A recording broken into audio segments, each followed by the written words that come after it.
magandang gabi sa inyong lungsod ng Lucena. Ako nga pala si Stephen Tribulado, ang tagapaghatid sa inyo ng balita.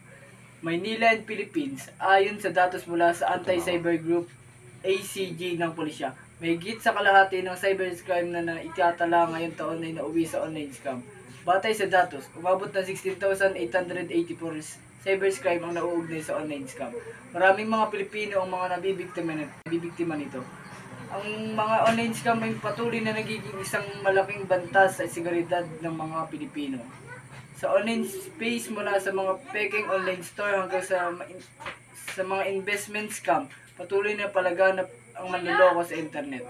Upang maprotektahan ang sarili mula sa online scam, mahalagang maging maingat o panatili ang kamalayan sa mga uri ng panloloko na maaaring maganap sa online platform. Ang pagiging matalino at papanuri sa pagtanggap ng online instruction at offers ay mahalaga upang maiwasan ang pagiging biktima ng online scam.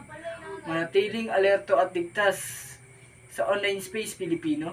Sa pangunguna ng online scam ng Pilipinas, mahalaga ang kamalayan at pagiging maingat sa paggamit ng internet upang maiwasan ang pagiging biktima.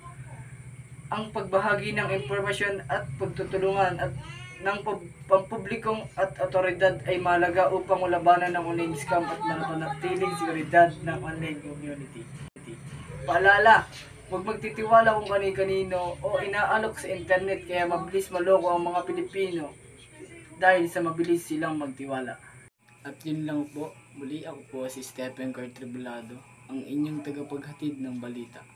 Ang may bibigay ko lang po na payo sa ating mga magulang: pag-ingatan ng inyong mga anak sa paggamit ng online o website o online scammer para maiwasan ang cybercrime.